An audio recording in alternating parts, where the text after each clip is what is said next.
The least common denominator. Applying easy steps. Step 1. Look at the bigger denominator. If the bigger denominator is divisible or can be divided by the other denominators exactly without remainder, then let it be your LCD. In this example, 12 is the biggest denominator. 12 is divisible by 4 and 6. So do not look for another number. Let 12 be your LCD. Step 2.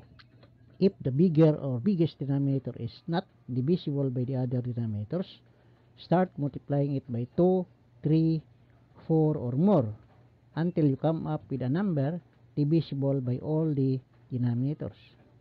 In this example, 8 is the biggest denominator. 8 is divisible by 4 but not divisible by 6. So we will apply step 2. Multiply 8 by 2, product is 16. 16 is divisible by 4 but not by 6. So continue. 8 times 3, we have 24. 24 is now divisible by 6 and 4. So let this be your LCD. Step 3.